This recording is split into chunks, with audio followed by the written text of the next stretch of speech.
नमो तस्य भगवतो अरहतो सम्मा सम्बुद्धस्य।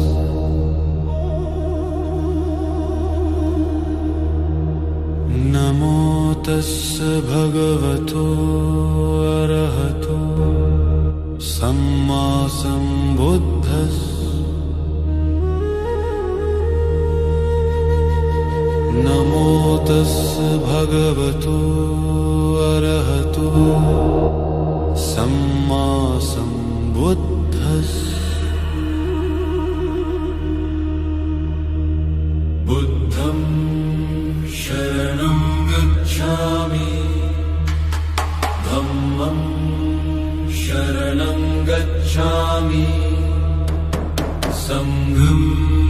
शरणं गच्छामि। द्वितीयम्पि बुद्धं शरणं गच्छामि, द्वितीयम्पि धम्मं शरणं गच्छामि, द्वितीयम्पि संघं शरणं गच्छामि, तृतीयम्पि बुद्धं शरणं गच्छामि, तृतीयम्पि धम्मं शरणं गच्छामि, तृतीयम्पि संघं शरणं गच्छामि। पाणातिपाता वैरमणि सिक्खापदं समादियामि, अदिन्नादान वैरमणि सिक्खापदं समादियामि, कामेषु मिच्छाचारा वैरं सिक्खापदं समादियामि, मुसावादा वैरमणि सिक्खापदं समादियामि, सुरामेरयमज्जपमादट्ठान वैरमणि सिक्खापदं समादियामि।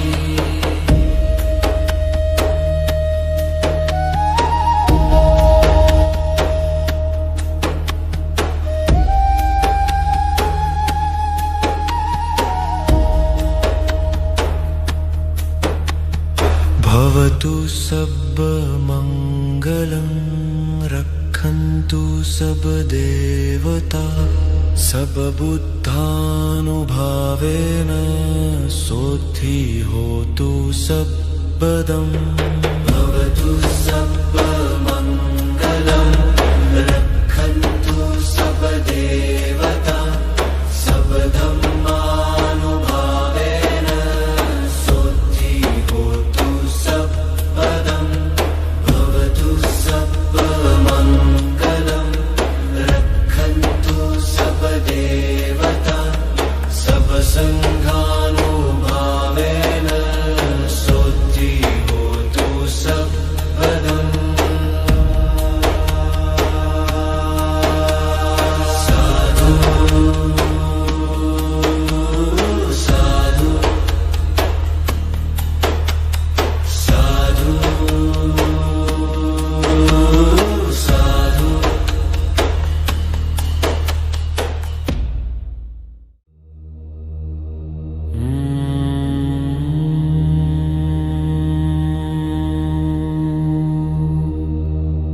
नमो तस्य भगवतो अरहतो सम्मा सम्बुद्धस्य।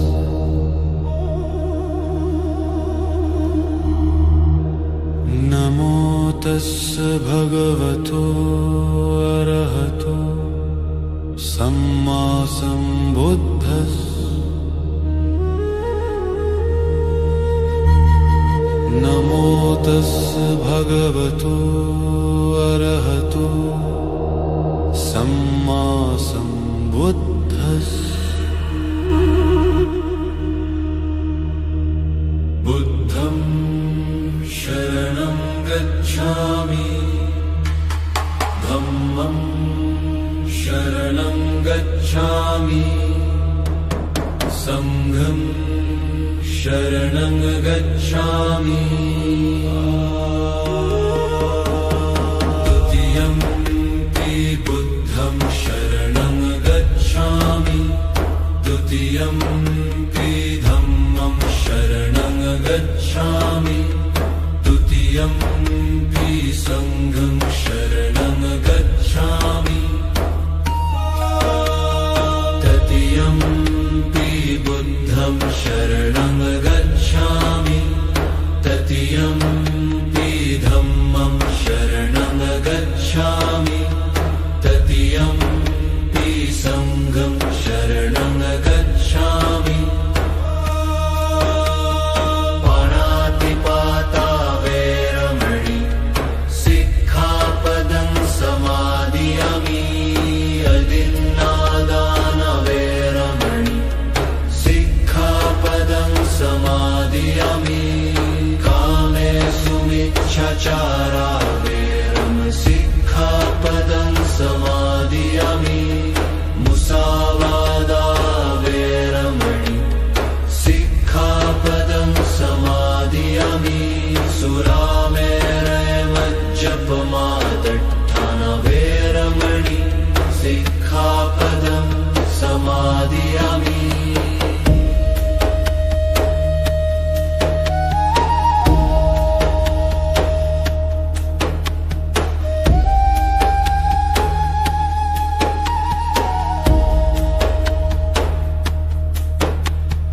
भवतु सर्वमङ्गलं रक्षन्तु सर्वदेवता सर्वबुद्धानुभावेन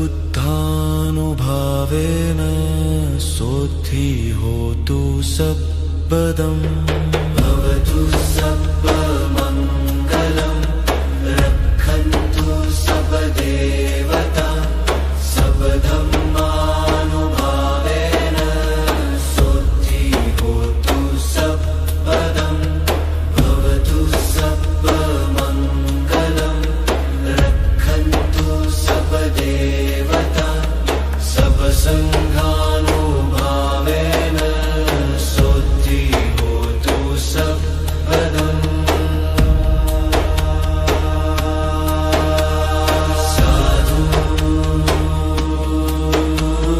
साधु साधु साधु साधु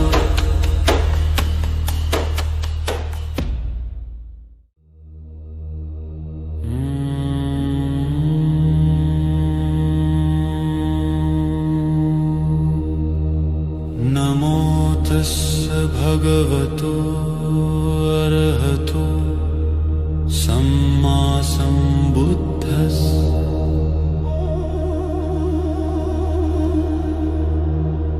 नमो तस्स भगवतो अरहतो सम्मा सम्बुद्धस्स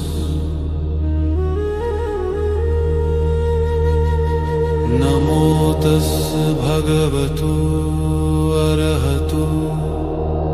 सम्मा सम्बुद्धस्स बुद्धं शरणं गच्छामि धम्मं शरणं गच्छामि संघं शरणं गच्छामि द्वितीयंपि बुद्धं शरणं गच्छामि द्वितीयंपि धम्मं शरणं गच्छामि द्वितीयंपि संघं शरणं गच्छामि तृतीयंपि बुद्धं शरणं गच्छामि तृतीयंपि धम्मं शरणं गच्छामि तृतीयंपि संघं शरणं गच्छामि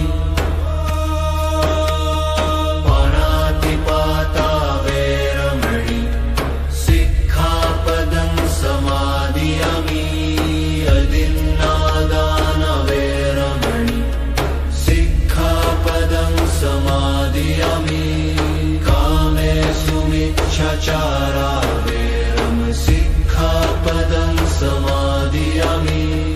मुसावादा वेरमणि सिक्खापदं समादियामि सुरामेरयमज्जपमादट्ठान वेरमणि सिक्खापदं समादियामि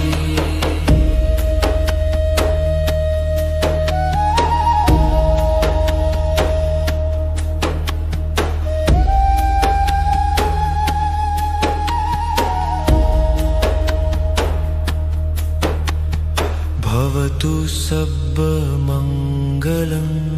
रक्षन्तु सर्वदेवता सर्वबुद्धानुभावेन सोद्धि होतु सर्वदम् भवतु सर्वमङ्गलं रक्षन्तु सर्वदेवता सर्वधर्मानुभावेन सोद्धि होतु सर्वदम् भवतु सर्वमङ्गलं रक्षन्तु सर्वदेवता सर्वसङ्घानुभावेन सोद्धि होतु सर्वदम् साधु साधु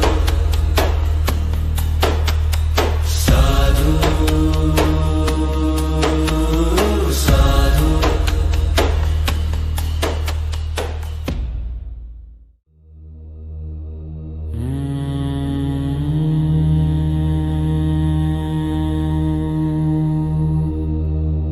नमो तस्य भगवतो अरहतो सम्मा सम्बुद्धस्स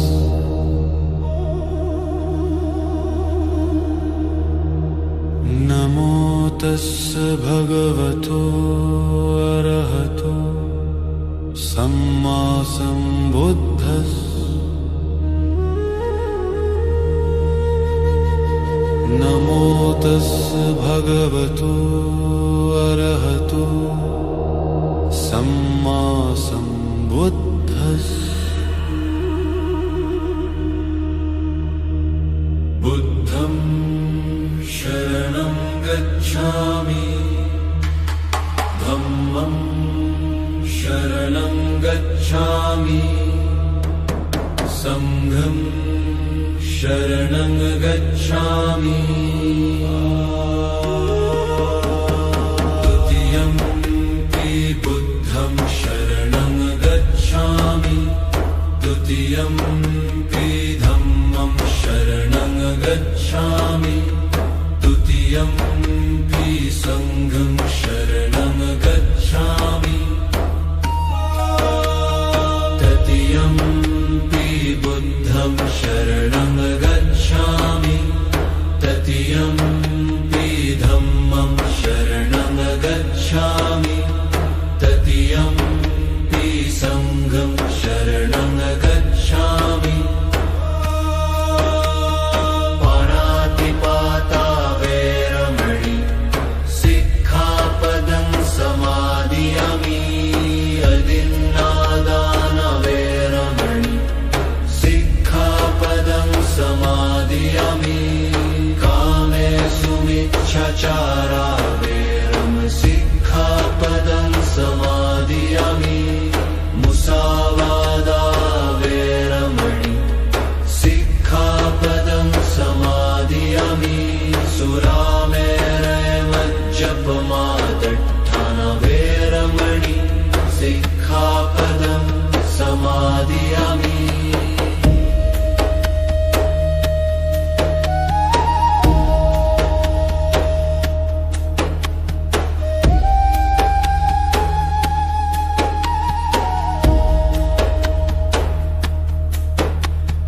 भवतु सर्वमङ्गलं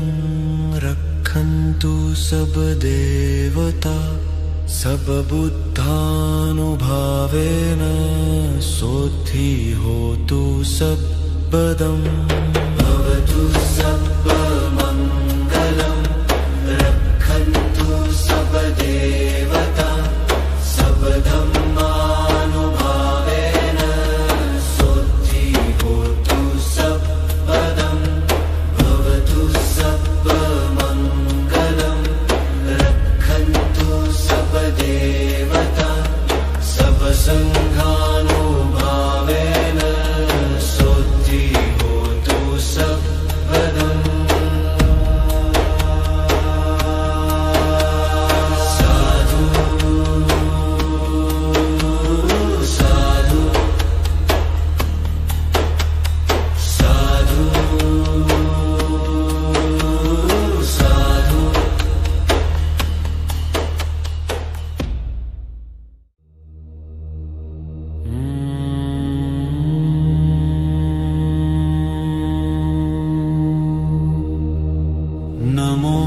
तस्य भगवतो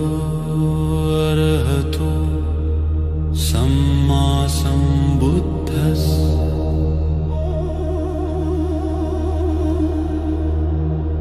नमो तस्य भगवतो अरहतो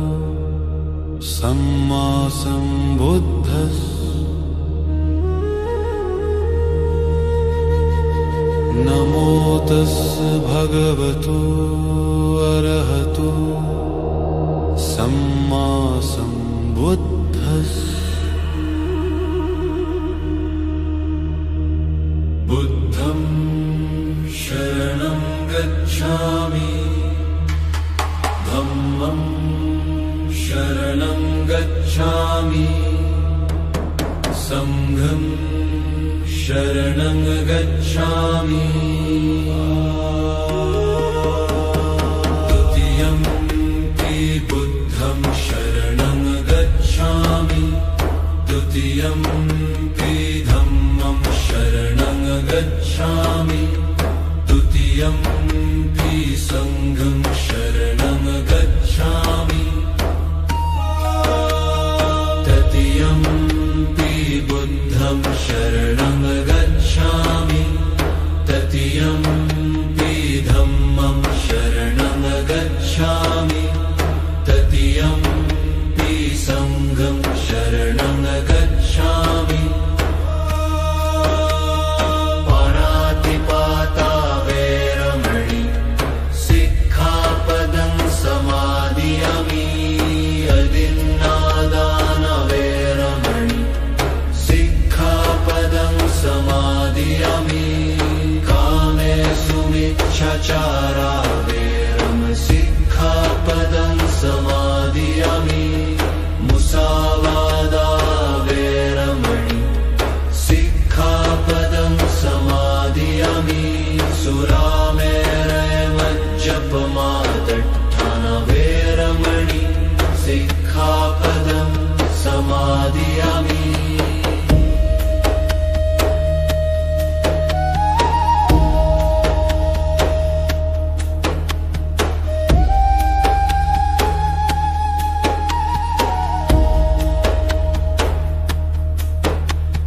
भवतु सर्वमङ्गलं, रक्षन्तु सर्वदेवता, सर्वबुद्धानुभावेन सोद्धि होतु सर्वदम्। भवतु सर्वमङ्गलं, रक्षन्तु सर्वदेवता, सर्वधर्मानुभावेन सोद्धि होतु सर्वदम्। भवतु सर्वमङ्गलं, रक्षन्तु सर्वदेवता, सर्वसङ्घानुभावेन सोद्धि होतु सर्वदम्। साधु साधु साधु साधु।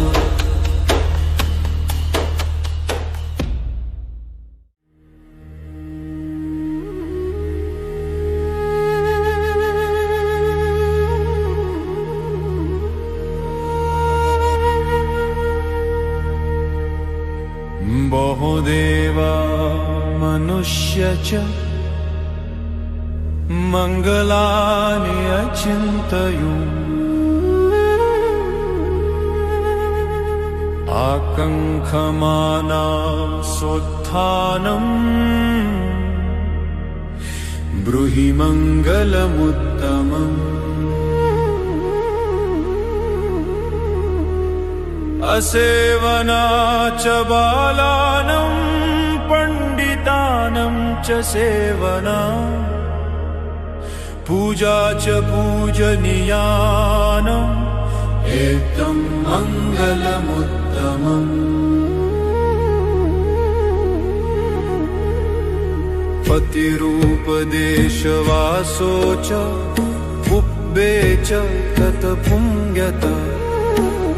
अत्तसम्मापनिधि च एतं मङ्गलमुत्तमम्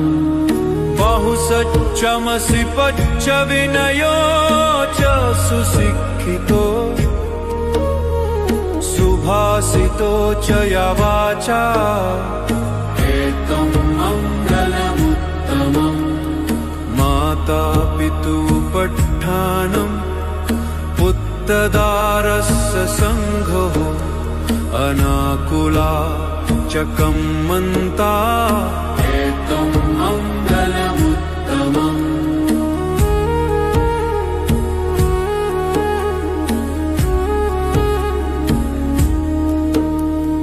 दानं च धम्मचर्या च ज्ञातकानं च सङ्घो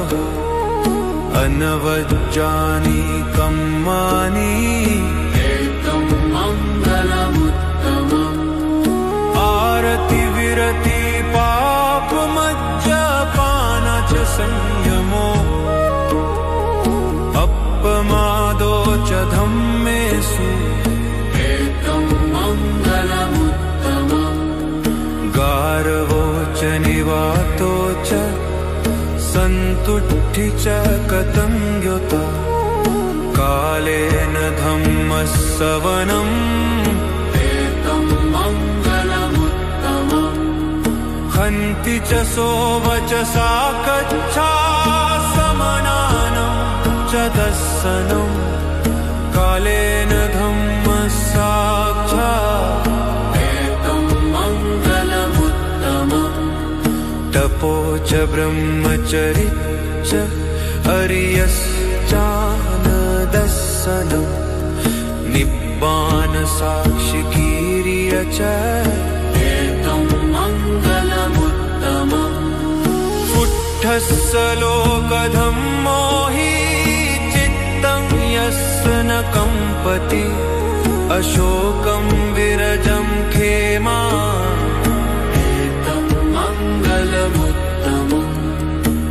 एतादिशानि कत्वान सब्बद्धं मम पराजिता सब्बद्ध सुत्ति गच्छन्ति एतं मङ्गलमुत्तमम्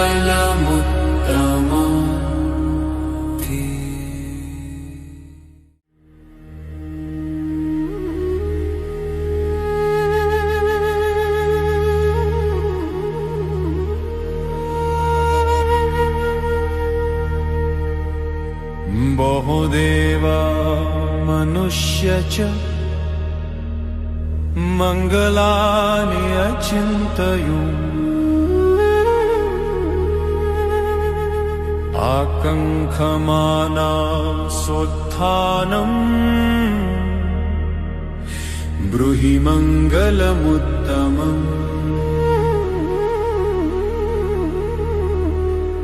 असेवना च बालानं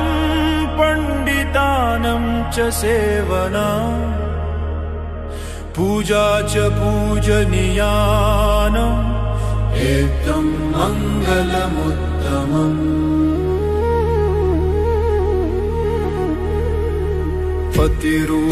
पतिरूपदेशवासो च पुब्बे च तत्पुण्यता अत्तसम्मापनिधि च एतं मङ्गलमुत्तमम् बहुसच्चमसि पच्च विनयो च सुशिक्षितो सुभाषितो च या वाचा एतं मङ्गलमुत्तमम् माता पितु पट्ठानम् पुत्रदारस्य सङ्घो अनाकुला च कम्मन्ता एतं मङ्गलमुत्तमम्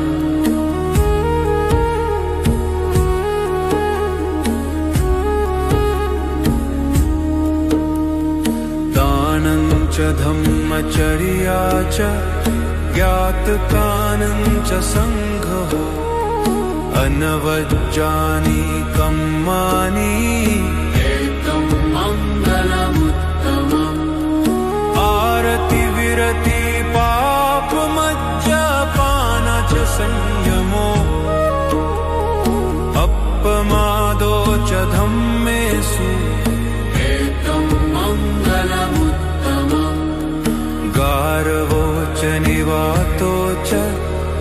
सन्तुष्टि च कतङ्ग्युता कालेन धम्मसवनम् एतं मङ्गलमुत्तमम् हन्ति च सोवचसा कच्छा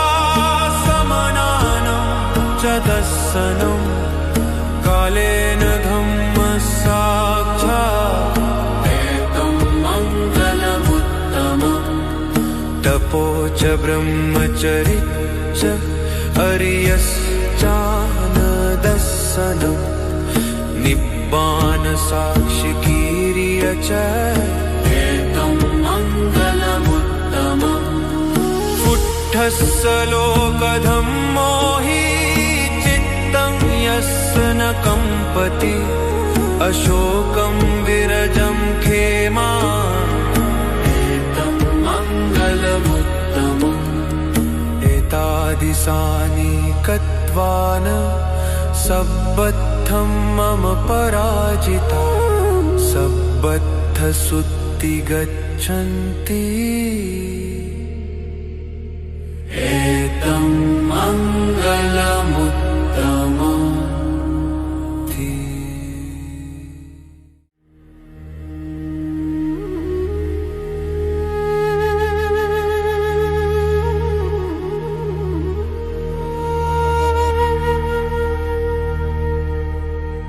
बहुदेवा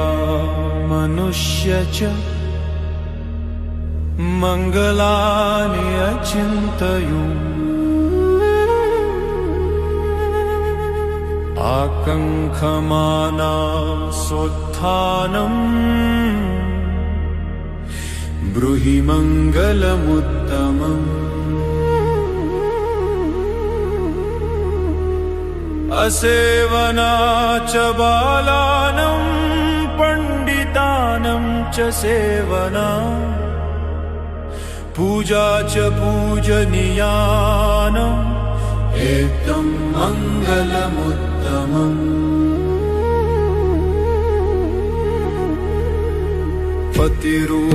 पतिरूपदेशवासो च पुब्बे च तत्पुङ्गता सम्मापनिधि च एतं मङ्गलमुत्तमम् बहुसच्चमसि पच्च विनयो च सुशिक्षितो सुभाषितो च या वाचा एतं मङ्गलमुत्तमम् माता पितु पठ्ठानम् तदारस्य सङ्घो अनाकुला च कम्मन्ता एतं मङ्गलमुत्तमम्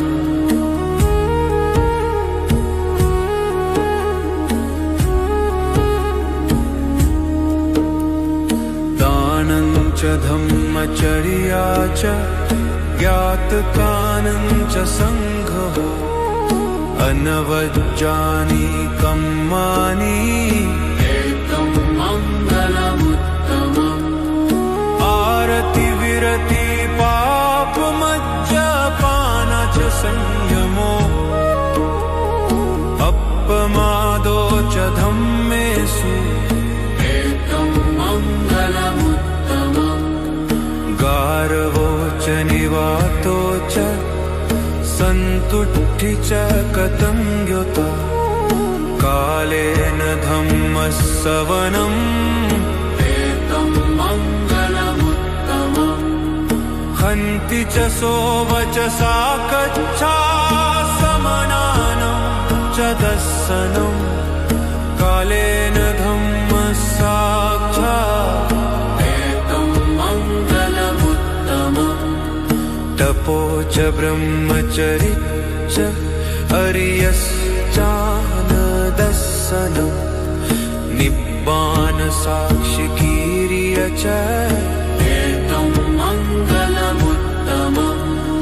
फुट्ठस्स लोकधम्मो हि चित्तं यस्य न कम्पति अशोकं विरजं खेमा एतं मङ्गलमुत्तमम् एतादिशानि कत्वान सब्बद्धं मम पराजिता सब्बद्धसुत्ति गच्छन्ति एतं मङ्गलमुत्तमम्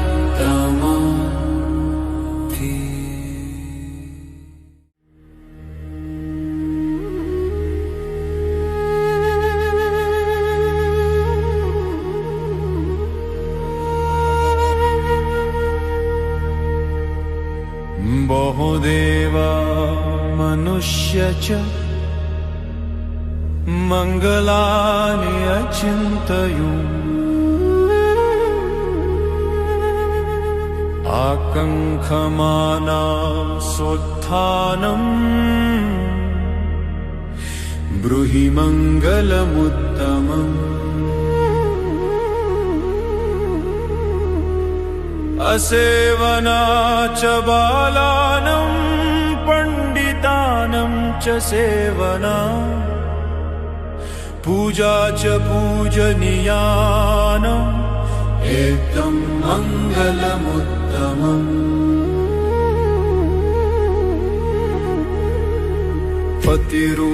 पतिरूपदेशवासो च उब्बे च तत्पुण्यता समापनिधि च एतं मङ्गलमुत्तमम् बहुसच्चमसि पच्च विनयो च सुशिक्षितो सुभाषितो च या वाचा एतं मङ्गलमुत्तमम् माता पितु पठ्ठानम् तदारस्य संघो अनाकुला च कम्मन्ता एतं मङ्गलमुत्तमम्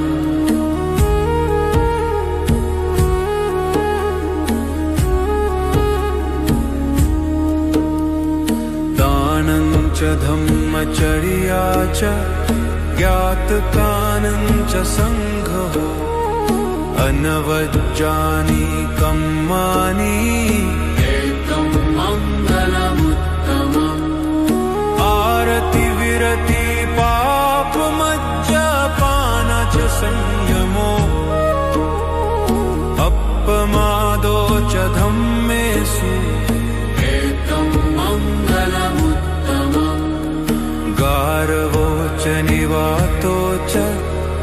सन्तुष्टि च कतङ्ग्युता कालेन धम्मश्रवणम् एतं मङ्गलमुत्तमम् हन्ति च सोवचसा कच्छा समनानं च दर्शनं कालेन धम्मसाक्षात् एतं मङ्गलमुत्तमम् तपो च ब्रह्मचरि च अर्यश्चानदर्शनं निब्बान साक्षिकीर्य च एतं मङ्गलमुत्तमम्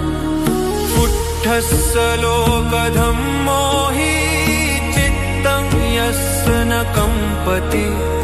अशोकं विरजं खेमा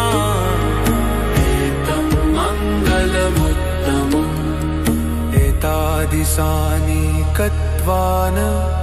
सब्बद्धं मम पराजिता सब्बद्धसुत्ति गच्छन्ति एतं मङ्गलमुत्तमम्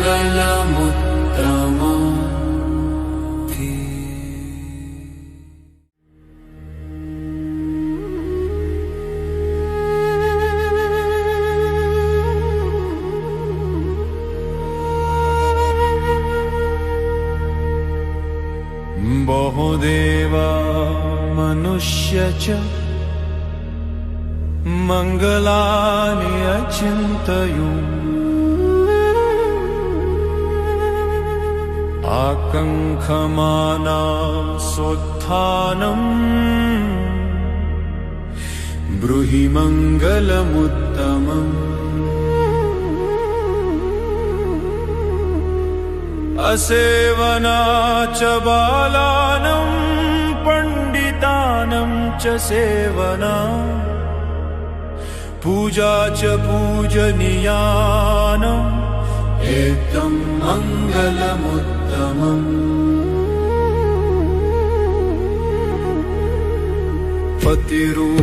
पतिरूपदेशवासो च पुब्बे च तत्पुङ्गत अत्तसम्मापनिधि च एतं मङ्गलमुत्तमम् बहुसच्चमसि पच्च विनयो च सुशिक्षितो सुभाषितो च या वाचा एतं मङ्गलमुत्तमम् माता पितुपट्ठानं पुत्रदारस्य सङ्घो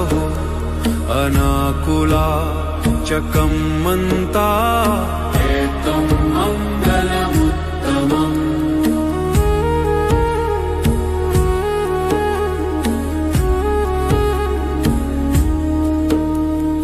दानं च धम्मचर्या च ज्ञातकानं च सङ्घः अनवज्जानि कम्मानि एतं मङ्गलमुत्तमम् आरति विरति पापमज्जपान च संयमो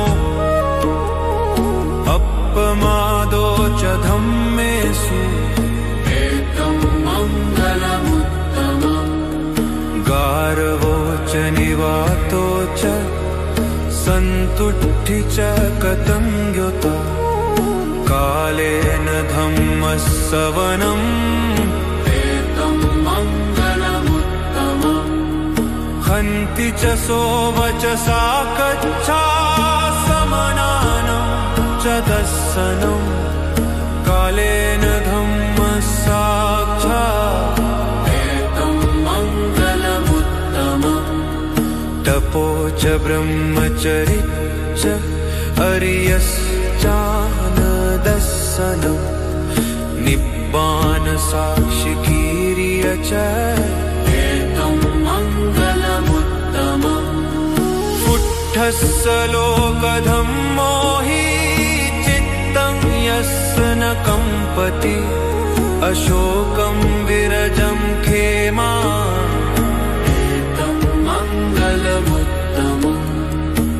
एतादृशानि कत्वान सब्बद्धं मम पराजिता सब्बद्धसुत्ति गच्छन्ति एतं मङ्गलमुत्तमम्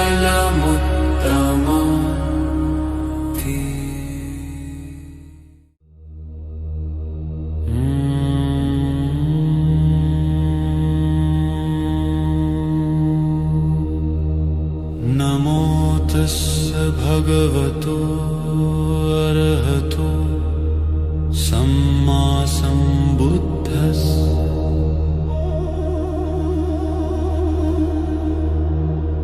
नमो तस्य भगवतो अरहतो सम्मा सम्बुद्धस्स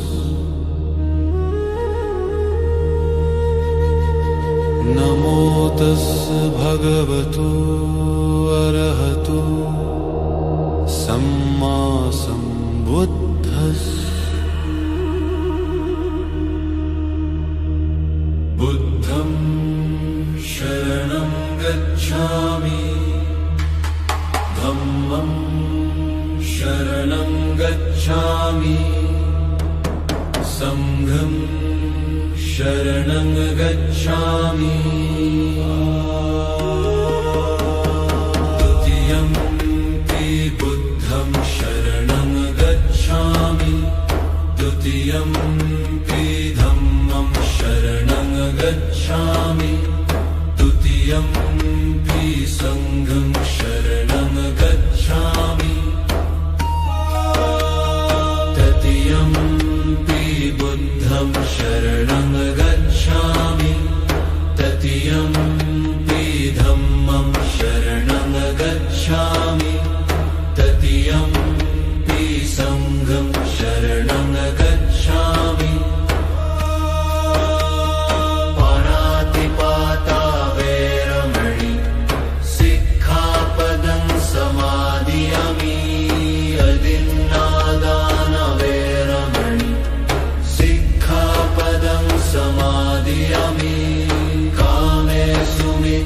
मिच्छाचारा वेरम सिक्खापदं समादियामि मुसावादा वेरमणि सिक्खापदं समादियामि सुरामेरयमज्जपमादट्ठान वेरमणि सिक्खापदं समादियामि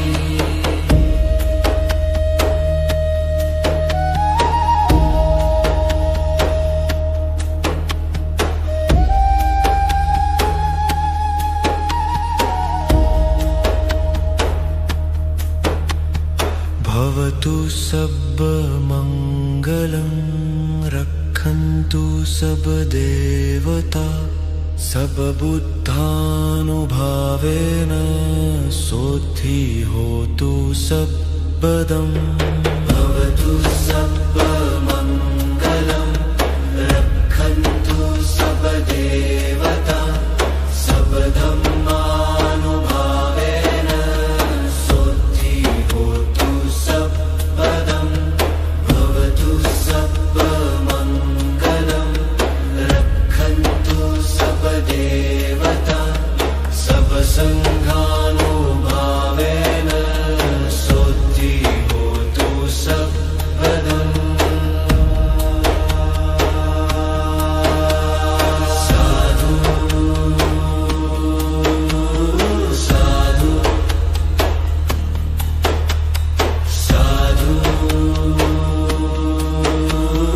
साधु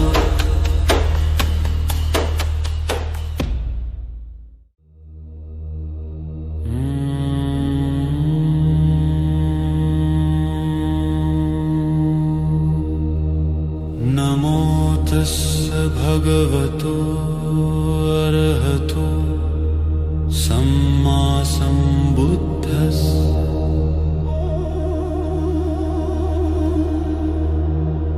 नमो तस्स भगवतो अरहतो सम्मा सम्बुद्धस्स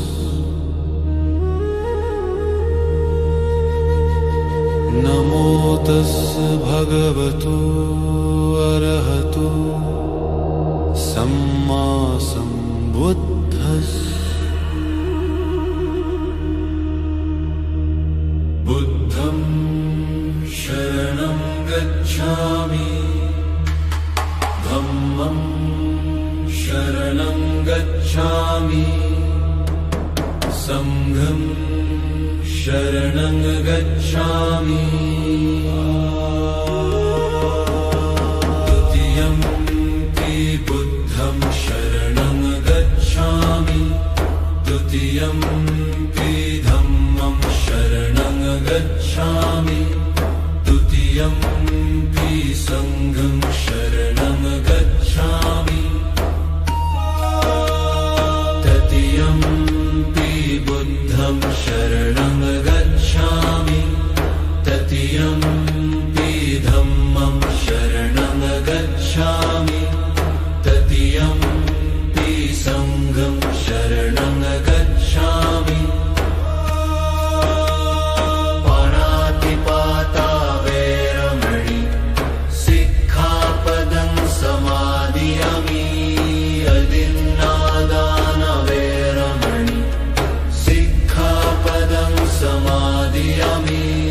कामेषु मिच्छाचारा वेरम सिक्खापदं समादियामि मुसावादा वेरमणि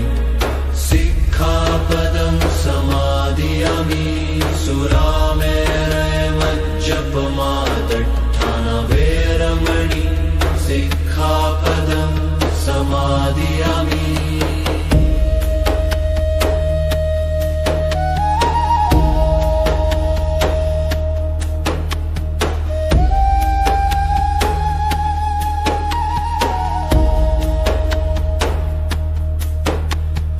भवतु सर्वमङ्गलं रक्षन्तु सर्वदेवता सर्वबुद्धानुभावेन सोद्धि होतु सर्वदम् भवतु सर्वमङ्गलं रक्षन्तु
भगवतो अरहतो सम्मा सम्बुद्धस्स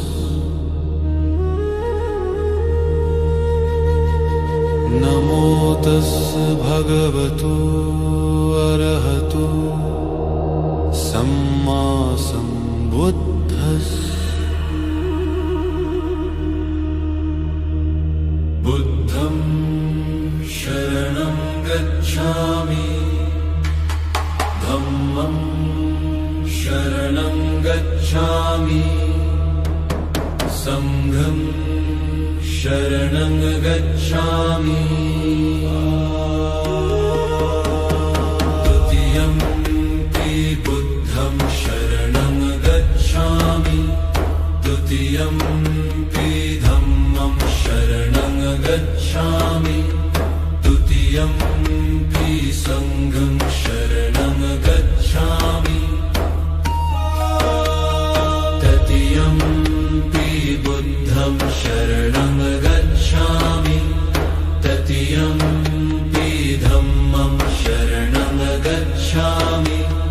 तृतीयं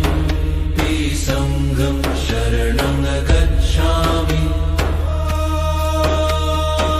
पाणातिपाता वैरमणि सिक्खापदं समादियामि अदिन्नादान वैरमणि सिक्खापदं समादियामि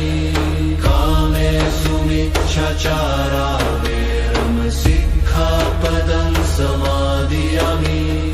मुसावादा वैरमणि सिक्खापदं समादियामि सुरामेरय मज्जपमादट्ठान वैरमणि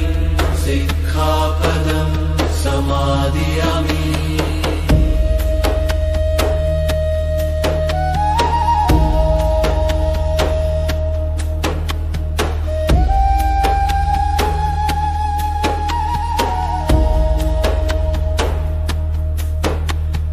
भवतु सर्वमङ्गलं रक्षन्तु सर्वदेवता सर्वबुद्धानुभावेन सोद्धि होतु सर्वदम् भवतु सर्वमङ्गलं रक्षन्तु सर्वदेवता सर्वधर्मानुभावेन सोद्धि होतु सर्वदम् भवतु सर्वमङ्गलं रक्षन्तु सर्वदेवता सर्वसङ्घानुभावेन सोद्धि होतु सर्वदम् साधु साधु साधु साधु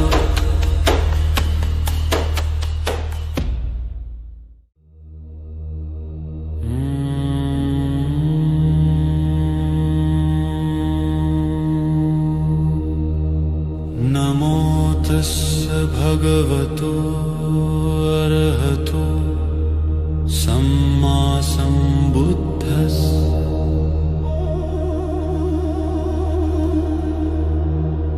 नमो तस्स भगवतो अरहतो सम्मा सम्बुद्धस्स नमो तस्स भगवतो अरहतो सम्मा सम्बुद्धस्स बुद्धं शरणं गच्छामि धम्मं शरणं गच्छामि संघं शरणं गच्छामि द्वितीयं पि बुद्धं शरणं गच्छामि द्वितीयं पि धम्मं शरणं गच्छामि द्वितीयं पि संघं शरणं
भवतु सर्वमङ्गलं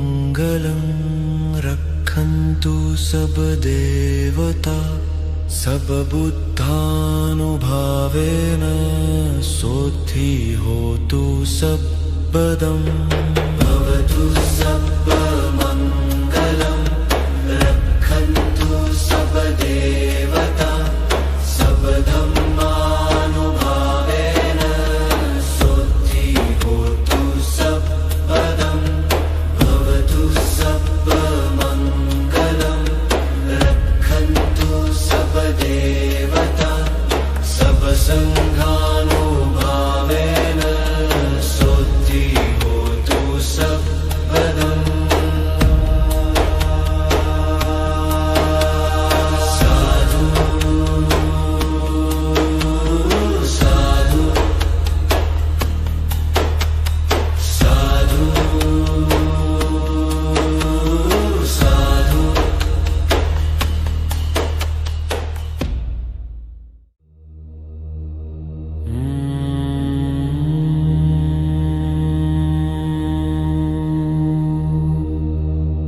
नमो तस्य भगवतो अरहतो सम्मा सम्बुद्धस्स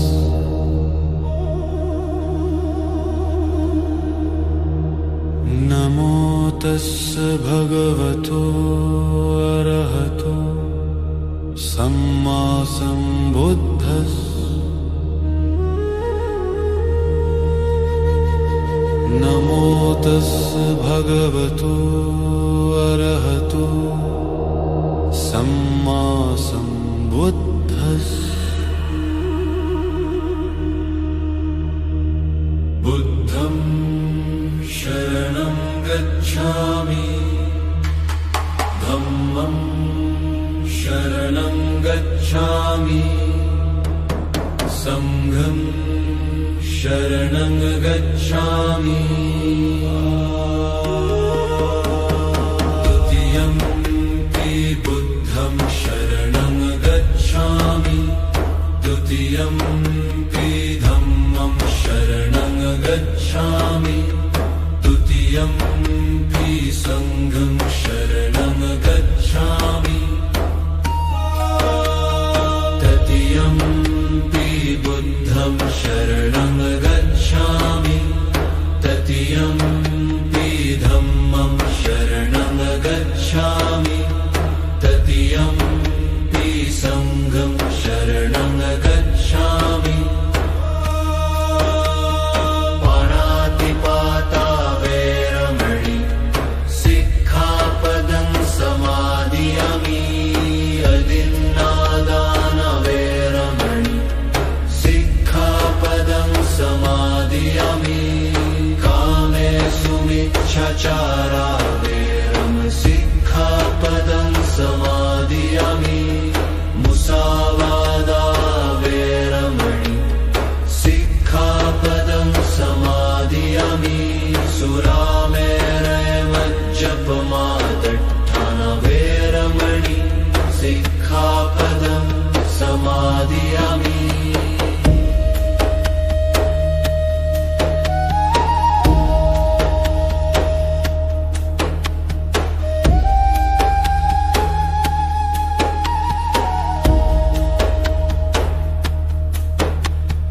भवतु सर्वमङ्गलं रक्षन्तु सर्वदेवता सर्वबुद्धानुभावेन सोद्धि होतु सर्वदम्